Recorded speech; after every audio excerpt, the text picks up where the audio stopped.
Willkommen auf der Hinterbühne, dem Podcast des Theaters und Orchesters Heidelberg. Diesmal zum 41. Heidelberger Stückemarkt. In 9 Folgen hört ihr die nominierten AutorInnen des deutschsprachigen und des internationalen AutorInnen-Wettbewerbs. Im Gespräch mit den DramaturgInnen und dem Presseteam des Festivals erfahrt ihr mehr über die nominierten Stücke.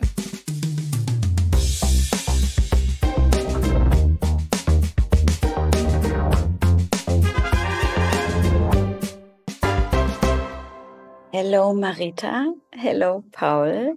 Very nice to see you. Good to see you too, Kristina. Thank you. So, I'm very glad that we can meet in this virtual room and learn a bit more about your play, Marita, which in the German translation is called Terzett. I think in English that would be trio, but I don't know if there's an English translation of your play there. Or Terzett, as they are calling it in Italian. Ah, okay, yeah. And in the German translation, it's called Terzett too. And Das Terzett. Das Terzett. Ah, yes, okay. And I would just like maybe for the beginning to start off by asking you, can you maybe tell us one aspect about theater in Georgia or the theater scene today in Georgia that you find very special or extraordinary? I think the independent theaters are striving to create very unique and unhinged performances. Recently, Royal District Theatre had a very interesting performance about hunger, and it was very honest and brutal at the same time. But generally, I think Georgian theater needs modern plays because our audience has some peculiar craving for classical pieces, and I think the diversity is the key to success and progression.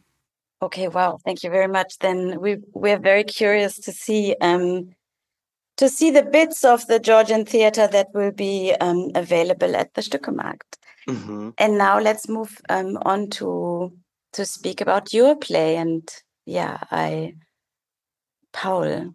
Yeah, I'll take over at this point. Thanks for the very warm introduction. It's so good to have you both here. I think I'll connect with what you've just said about this craving for rather conventional or traditional plays in the Georgian audience, and the juxtaposition of this craving with brutality and with independent plays and striving for new forms, for new methods, new aesthetics. And I think your play matches with this part very, very well. So maybe you could just briefly describe what your text is about and how far this connects with your perception of theater in Georgia and the theater scene. Great, thank you for the question. At first, I wanted to write a play about pandemic. And it was deliberate to create a claustrophobic atmosphere where nearly everything is against the main character. The main inspiration for me was Edward Albee's play, Who's Afraid of Virginia Woolf, where the action is intentionally seized and the characters are teasing each other and they are just playing around. They create this child figure which inflicts suspense and we are waiting for his appearance or the cause of his disappearance. But the author disappoints us and we find out that he's non-existent. Nothing has happened and they were just killing their time. Andro, on the other hand, my main character, is struggling to reflect on the harsh reality he is trapped in. During the lockdown, he rediscovers himself, and this collision is not necessarily pleasant for him. There are 3 characters, and they ought to stay in self-isolation for 2 weeks. And of course, during this time, the self-isolation rules are violated and breached. They have so much time to kill, so 2 artists and 1 director start funny games, which are sometimes dangerous for them. And I think at some point there's a certain sexual tension between the 3 of them, but not because they are necessarily attracted to each other, but because of the COVID regulations, they are more sensitive to touching. And at the same time, they crave it a lot. Yes.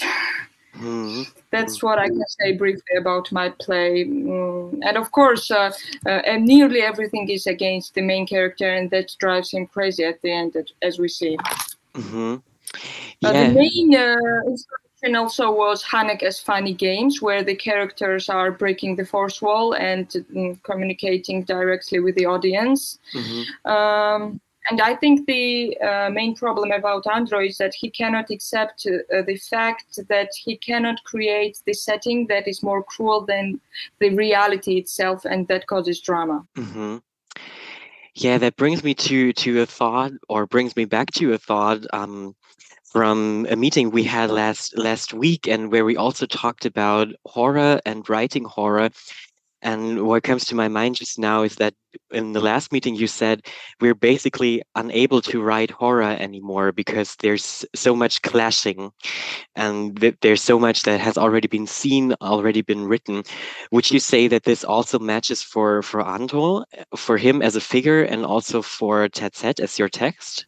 Yes, it matches because Andro cannot anymore describe the horrors and harsh reality he is living in. And I mentioned Data Tawadze's play about hunger, and this problem is very accurately described in this play too.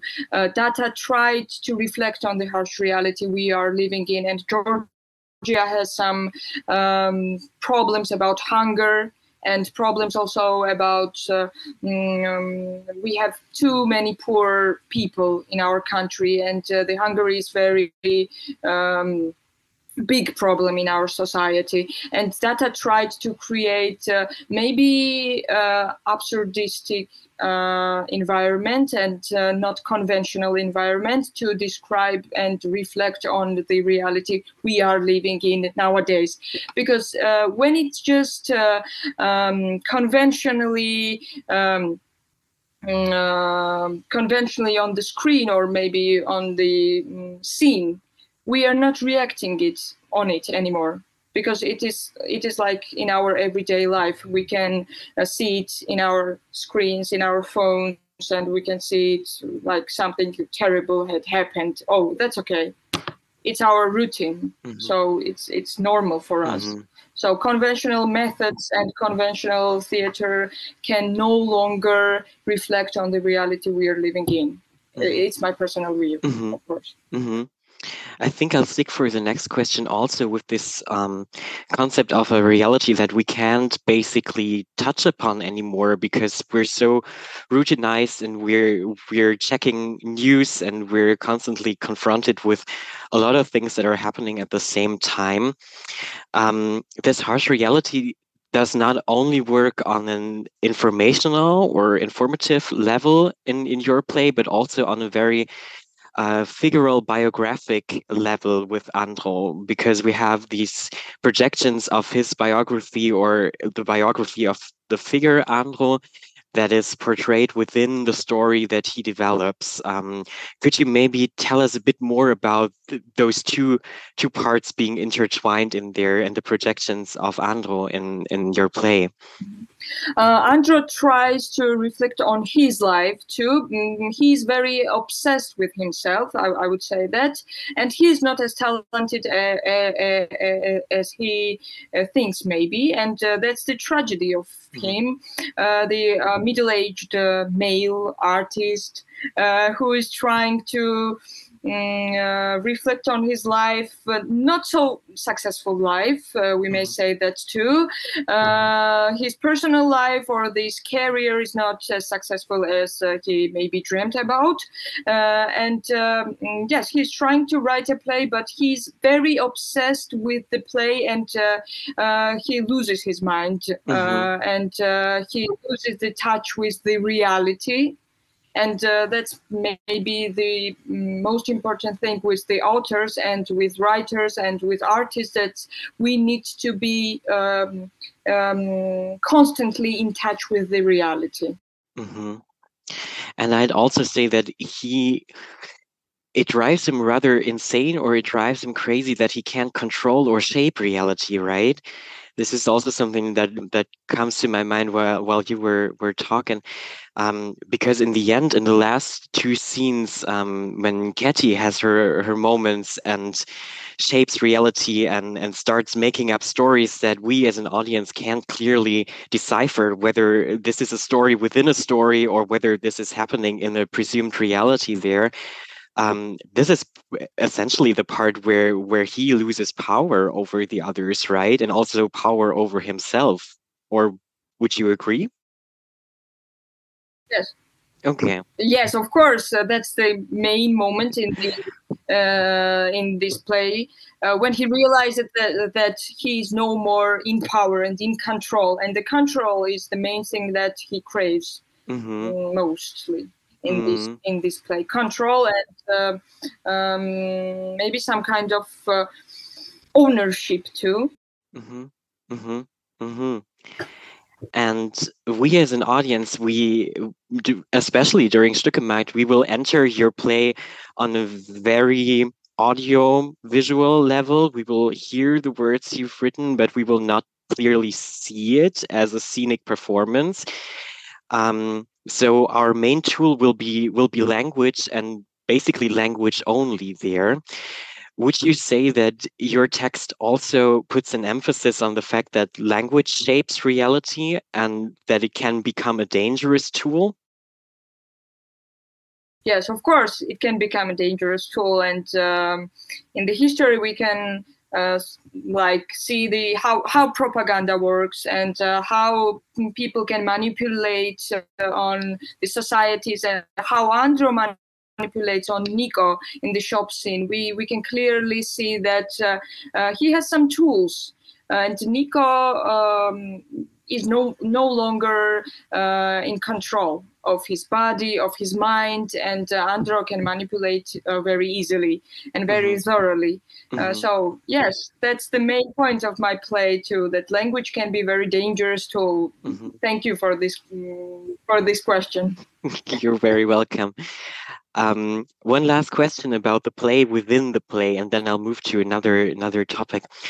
The play within the play that Andro describes is called the Holy Trinity. Could you maybe elaborate a bit on it? How does this title for the play within the play reflect on the situation, and how did you come up with this title, the Holy Trinity? At first, I wanted to write it like Terzett, as the title goes, but then I thought maybe the Holy Trinity is better, because there is a certain, as I mentioned, there's a certain sexual tension between the three of them, and they are just playing around. They are discovering and rediscovering their bodies, and this whole experience is about maybe not only maybe even spiritual way. Too, they are discovering their bodies, and that's why I wanted to emphasize on the holy part of this sentence, Holy Trinity. Okay, thank you very much for this insight. Another question I wanted to ask is, while you were writing your play, while you were writing Terzett, did you already think about staging it, how it could be staged? Because it's very scenic in the way that we read it. Or do you separate the writing process from thinking about how directors might stage it in the theater? As I was writing, I was constantly imagining it, and that's how I was writing. It is my first full-length play, that's it, and it was a very unique experience for me. And as I was writing, I was just constantly seeing these scenes, like in the movie, and I was seeing the scenes where Nico uncovers himself and very hysterically tears his own clothes, and it was very it was very tangible for me. Mm-hmm. It was not intangible, but very tangible and very visual for me, and that helped me a lot. And currently, I'm writing a new play. I'm working on it, and this method helps. And it is easier for me to write and discover some new patterns of the play. Mm-hmm. And would you be interested in staging one of your plays or in staging Terzett as a director? As a director, me personally, great question. It would be amazing experience, but I don't think that I have the skills for it. Or yet I don't have the skills for it, because I'm just realistic person, and I'm not as obsessed with my play as Andro is. Okay, that's good to know, because we have to organize the reading, and it gives me a bit more calm to know that you're not as obsessed as Andro with your play. That's very good. Okay. I can't be as easily frustrated as Andro can be. Do you have any questions? So far, it was me asking a lot of questions. Do you have questions concerning Stückemarkt, concerning the reading?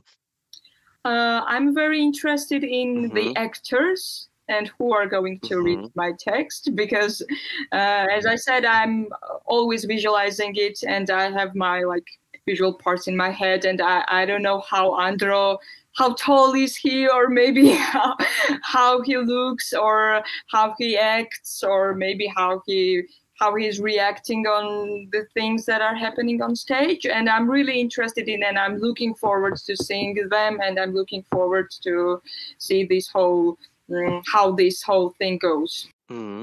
Yes, it will be Friedrich But other than, I don't have any particular questions about this, but how was the process of maybe getting the actors for these roles for you as a director? I'm interested. So for Terzett, it will be Friedrich Witte, Hannah Hupfauer, and Timo Janda. They're both from the drama department and from the young theater here in Heidelberg, and they're all three permanently here, so they're always here as actors and actresses. And we came to this combination of people right after we decided who's going to be in the international competition, who's going to be in the national competition. And then we made a list of everybody who's around and everybody whom we could ask. And then we tried to figure out who might match with which play in certain ways. So you'll see for Terzett, we basically really stuck to the 3 points that you wrote down in your Dramatis Personae at the beginning when you wrote Andro is about 39, Katie is about in her 30s or approaching her 30s. And Nico is a bit younger, he's 17. Timo is a bit older than 17. He's not that young anymore. But we could work with that, and we could find some sort of a combination that works out with your text. So I'm really looking forward to doing it with the three of them. Okay, so then let me just say thank you very much for this insight into your writing process and into the cosmos of your play. And we are very looking forward to find out more at Stückemarkt. Yes, thank you for your time. Bye. Die Lesungen der Stücke könnt ihr live im Zwinger 3 am 27. und 28. April sowie am 4. Mai oder aber im Stream über unsere Website erleben.